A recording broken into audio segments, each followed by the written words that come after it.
This program is made possible by American Senior Benefits Wichita is all about your peace of mind. We specialize in asset protecting, safeguarding your health, planning your estate, and preserving your freedom of choice. We're here to work through all of this with you. American Senior Benefits Wichita proudly supports KPTS. The Candle Club, a place where friends, food, and music come together. Currently, we offer live entertainment every night except Sundays. Enjoy our delicious prime rib, classic catfish, and of course our signature Candle Club burger. For more information, visit our website.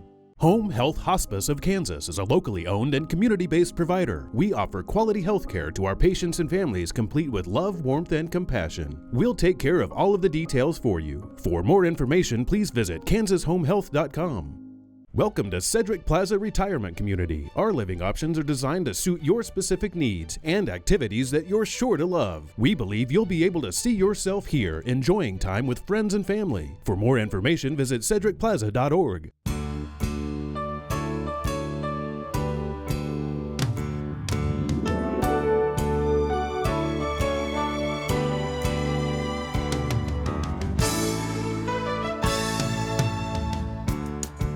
Welcome to Empowering Seniors. I'm your host, Katherine Ambrose. We've had a long break since the end of season 1, and what I knew for sure in season 2 is that we needed to start with health. We've got to talk about the pandemic and everything going on in the world, and most certainly about how to boost immunity and improve our best chances of being healthy throughout our life. So meet Dr. James Seberger of Cognitive Performance and Health. James, welcome. Thank you. I suspect you have a lot of questions about supplementation and things that can improve the immune function. Very valuable. I think I would probably sum up our philosophy here as measure as many things as you can. And so certain measurements will really help you improve that immune function. Mm-hmm. One of the rules of most educated prescribers is for supplementation, there is an optimum. Most of us are deficient. I did a little survey on my patients several years ago, and I found that for my clinic, we're 90% deficient. That is, there's a deficiency of 90% of the things that we need to be from the USDA, of at least a 50%, right? So 90% of our vitamins and nutrients are deficient, and that deficiency is more than 50%. So it's actually very reasonable and safe to take a good multivitamin. Mm-hmm. Certain things, and this is also something we learn, is certain things have, when they're too low, will be negative or not as functional, and then other things actually have an optimum amount. So you don't want to overdo it. And I think, really speaking towards the pandemic and coronavirus, I think some of the things that we're all thinking about are vitamin D. Mm-hmm. And vitamin D really has an optimum level. I like it to be on the higher end, 60 to 70 or even 100 nanograms per milliliter. And most of my patients, when they come in and initially, if I measure, I don't often now because everybody's been so low, are 30 or 20 or 15 or less in terms of their vitamin D. It's very reasonable if people haven't been taking it for people to take 5,000 to 10,000 units a day for a month. Mm-hmm. And that should be also with vitamin K. So D3 and K2 and A are all brought in by the same receptor. A little biochemical detail so that you can wind up getting a deficiency, a functional deficiency of something else if you don't take the other. So D3 and K2 should go together. It's a very good example. Things like zinc, we're deficient in zinc, but the same receptor that brings in zinc also brings in copper. So the usual rule is to bring in 8 parts zinc to 1 part copper. And mm-hmm. Some people can actually create a copper deficiency with neurologic problems if they don't take copper with zinc. So I really recommend that you see somebody and maybe even get some measurements on this. So what if a patient has a doctor that just says, oh, just take a multivitamin and you'll be fine? I think there's some reasonableness to that. I think the quality of the multivitamin really matters.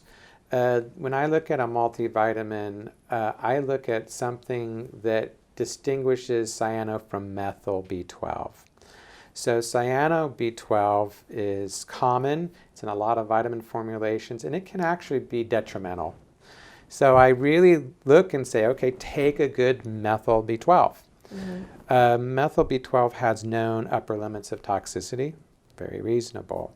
Something like folate is interesting. Folate's involved in 1-carbon metabolism. We give it to women to have a healthy birth and avoid birth defects. Too much is bad, too little is bad, and the form is important. About 70% of Americans don't have the sort of the biochemical machinery to handle folate, and they need a methylated form. So it's important maybe to look at the genetics and the testing to see. I did want to speak about, do vitamins help brain function? And the answer is yes. And I don't want to say that they cure a disease, okay? I do want to say that our process, the idea of dementia is, it's really a process. And I like to call it Alzheimering or dementing, right? And I think of cancer the same way. We're cancering. So there's certain things that are occurring in our environment on a chronic long-term process that are really leading to, I think it's fair to say, changes in mitochondria, changes in mitochondria DNA, and changes in nuclear DNA. Long-term changes that are occurring, that are accruing over our life, that are leading to a diminished length of life, and the evidence is there too, leading to some of the diseases that we're encountering. Then probably a diminished quality of life. Diminished quality, absolutely. I think it's also very interesting. I do want to spend a little bit of time. I know we're talking about seniors, but a common problem that, it's when people have brain dysfunction, many doctors do measure folate and B12 levels. And when they are low, they can prescribe supplementation to increase that. And that is 5 to 10% of what is causing dementia. So looking for causes is important. I want to spend a little bit of time on homocysteine. Homocysteine is kind of a marker of what our genetics are with our resources and what we can take and what our genes are. And so it's a nice level. And we have found that when people's homocysteine is above 15, it's toxic. That is, it's really acting to cause decreased brain function and decreased eye function, as it turns out. And then when you lower it, either through diet or supplementation, and we do have a guided supplementation for magnesium and zinc and the B vitamins, and methyl donors like betaine or trimethylglycine, we do see a very large improvement when we measure cognitive function. And so I would distinguish other people who can be helpful and which can offer improvement and gain, that really brain function and memory can be tested and improved. So what we do here is we have people sit in a room from between 9 o'clock, it takes an hour, but we like to have them have breakfast, and the test takes about an hour. And so when we do an intervention, a dietary or a medicine intervention, a supplement intervention, we can measure and see that there's improvement in memory and executive function and attention, different areas of the brain. And that's what we do actually see. We do see improvements in memory. We do see improvements in attention, executive function in a measurable fashion that are statistically valid. Other people may not measure, and I would fault them for that. I would say, don't take something without some measurement. That way you get some measure of safety and you get some measure of efficacy. I think it's actually very fair to test and say, hey, you have a zinc deficiency and your homocysteine's high, and we're going to have you take these things and lower the homocysteine. It provides a benefit for you cardiovascularly. That's in the literature. And guess what? We measured your memory before and after, and it got better. And we have that evidence here in our patients to show. Some patients don't have deficiencies, and their memory still isn't very good. And supplementation may not help them or will not help them. and they need something else.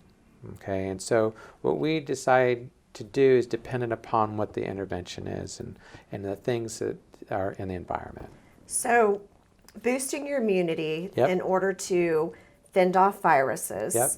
and also just feeling better in your daily life and preventing Yes. worsening conditions. That's all tied together. That's correct. Welcome to Empowering Seniors, Bert. Thank you. I'm with Bert Long, and we're discussing kind of the extraordinary measures that he's going through to preserve and improve his health. So you're a patient of Dr. Seberger. You just happened to come in today. Yes, I am. And you're also doing some things at KU Medical Center. Yes, I am. All right. Yep.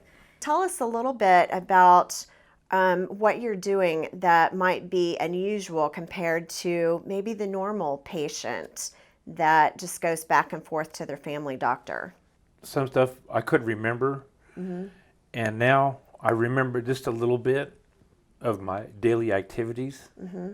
More you exercise, better brain you have, which I've been, my wife, I'm enrolled at Y classes and stuff, and plus I'm taking supplements to help me out. And just have patience with it and get better over time. That is correct. Yeah, So- as long as you keep going and remembering, for instance, I have to retrain every day when I go to the Y.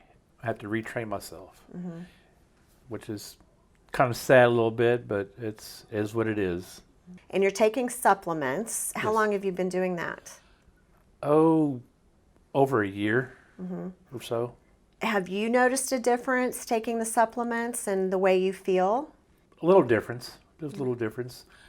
I used to be, before I came, I used to be angry. And before that, my wife said, I used to be so sweet and did everything for her. Then I changed to be from sweet to angry. Every little thing upset me or something, or And, now I'm sweet again. oh, well, that's awesome. Good for your wife. Yeah. So, but the supplements are helping you kind of find your balance again and Yes. just feel like yourself again. I'm feeling about my sweet self again, and playful and not as mean to everybody else like I used to be. And so seeking out supplements and exercise is very commendable, because I think a lot of people that struggle with certain disease processes or ailments, they might go to the regular doctor every once in a while but not really change their behavior. What do you think is different about you that caused you to try some new things? Well, what caused me to try new things is that instead of taking doctors say, oh, take a pill. Oh, there's something more than a pill could help. If you could take supplements, vitamins, or something to help you out healthy-wise, I would do it. And have you changed your diet a little bit also? Yes, I have changed my diet. Okay. Well, I'm glad you're feeling better, and I wish you great success, and good for you for exploring all of your options and taking action. Well, thank you, Bert, for being on the show. We're delighted to have you. And now let's get back to Dr. Seberger and our next topic.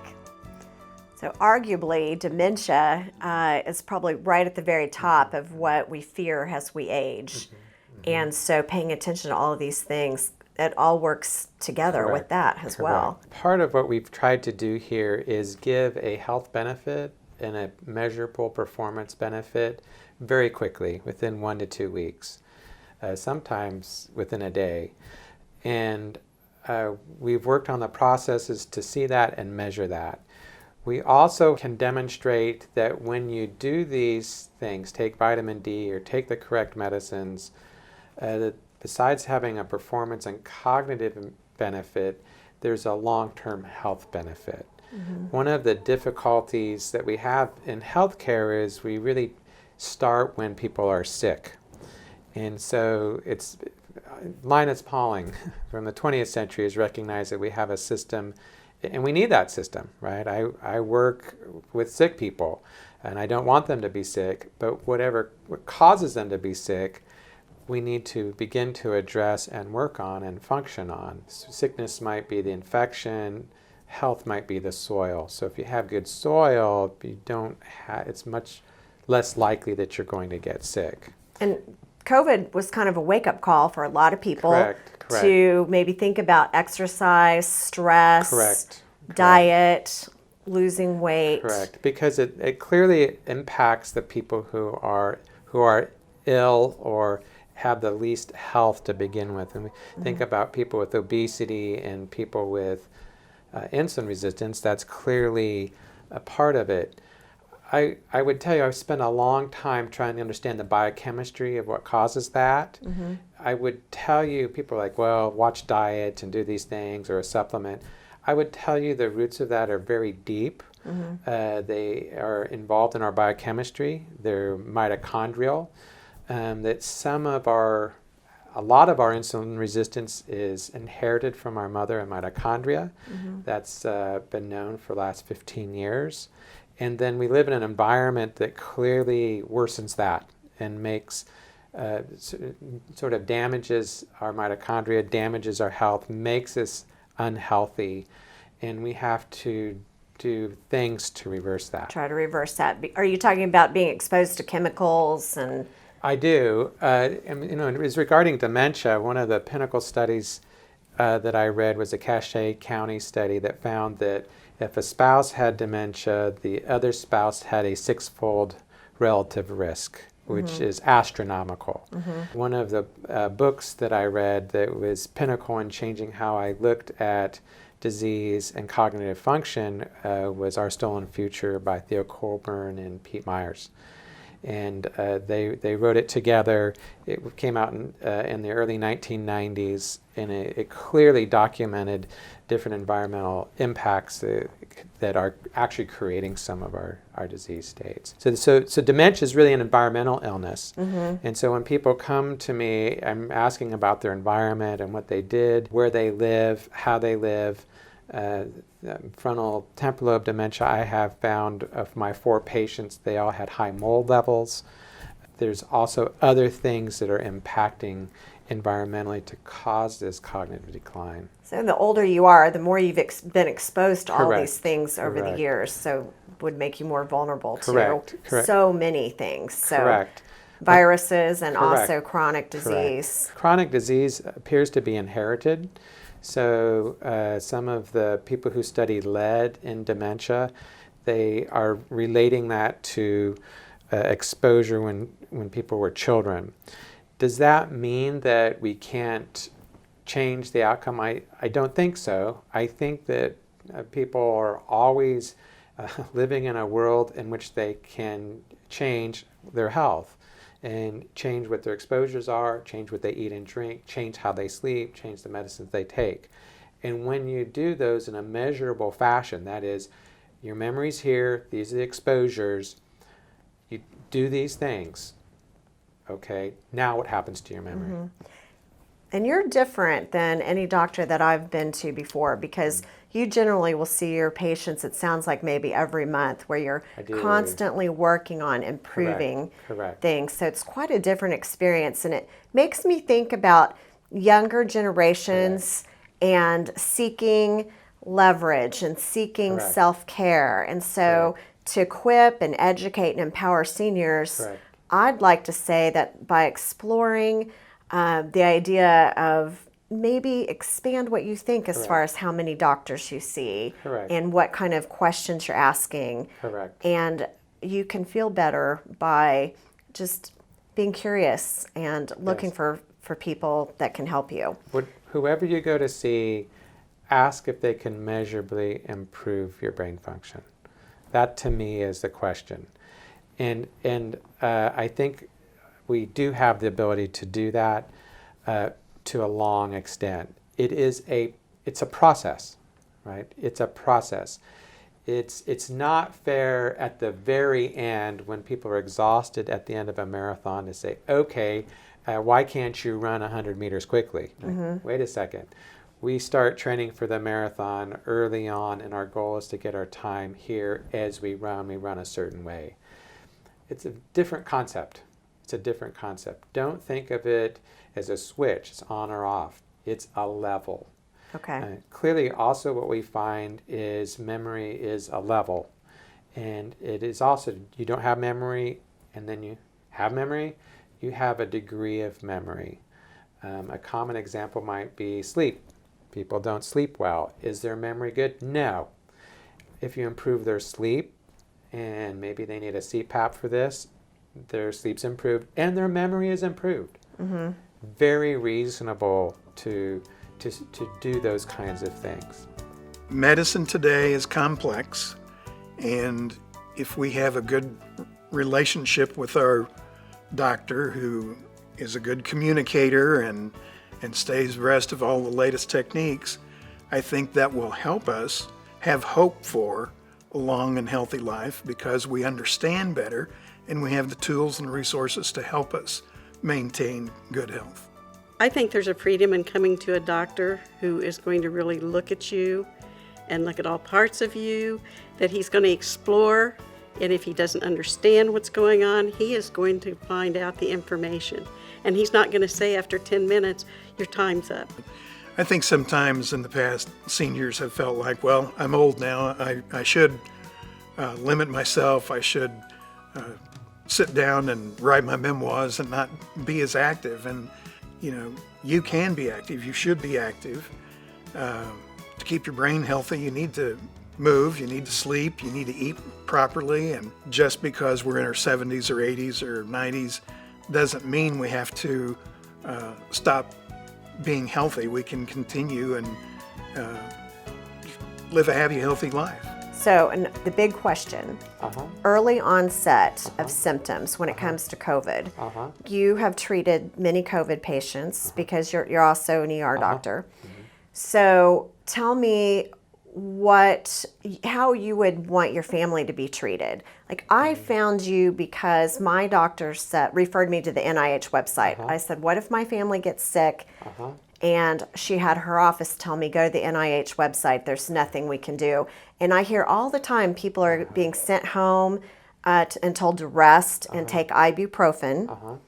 And in our modern world, with all of our modern medications, I'm really puzzled by that. Why do we allow people to get so sick they end up in ER? What can they maybe look for? So, I mean, for me, this is what I do, right? So I looked at the NSAID, ibuprofen, coronavirus, is it bad or good? And I came up with evidence and literature that supported using indomethacin.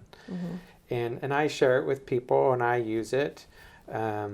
Do I think other doctors can use it? Yes. Do I think it should be prescribed? Yes. Do I think it's necessary for all cases of coronavirus? I don't. It's and people can do this. Just look online, indomethacin and coronavirus. They clearly see the reference from 2006 that it was used to treat SARS-1 in dogs, and it works in cells. And then they repeated that this year in April 2020. They clearly see that it works in dogs, which is the model for coronavirus. I use it with my patients, 25 milligrams twice a day for 5 days.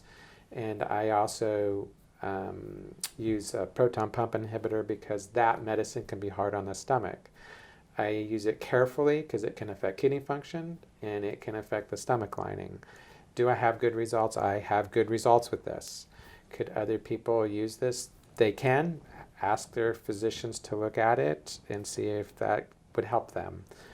I tell other doctors about it and some use it. I just tell you that. I will say, are there long-term studies in patients who have had that for treatment? I haven't found them. Do I think there should be? I think there should. Do I think there will be? Perhaps.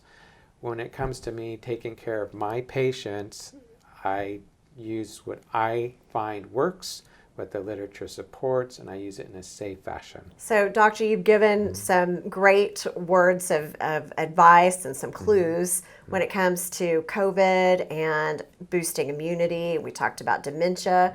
What are some of your final thoughts about starting where you are now to move forward to better health? So many people may want a memory test, and I'm not going to give that. I mean, we sit with the computer, we measure memory, and we're down to the 1%, so we can see very clearly. Believe it or not, in terms of health, and in terms of reductions in disease, and in terms of slowing the process of both cancer formation and Alzheimer's and dementia formation, your scale is your friend. Because if you maintain a healthy weight, and that is a BMI of around 23 to 25, if you maintain a healthy weight and you keep your insulin low, that means you have good metabolism and good mitochondria function. So all those health activities that help with that, diet, exercise, fasting, sleep, stress reduction, nutrient supplementation if you're low, all of those that get you to the ideal weight will help your brain function. And help with your immunity And help with everything. your immunity, and actually get you a longer life. And you talk a lot about energy. Energy is sort of the way that I think about health and the way I think about brain function. When I first started, I had a patient come to me at the very end of the course of her illness. She had run a marathon. She was at the end. And we looked at the electrical activity in the brain, and it was shocking. There was none. It was flat. I realized she just didn't have power. And so what happens as we age is we go from a point of having good brain power to less and less to no brain power. That's how I look at these things. That means that I have to study metabolism. I have a PhD in biochemistry. I enjoy it. And I have to study the source of power production, the mitochondria. And there's a tremendous amount in the literature of what mitochondria is made, how it works. And there's clear relationships between mitochondria function, obesity, insulin resistance, dementia, high blood pressure. So that's the processes that I look at. I look at the processes of power production. Well, very interesting. Well, Very interesting. Thank you so much for your wisdom today. And thank you for joining us on Empowering Seniors. We'll see you next time.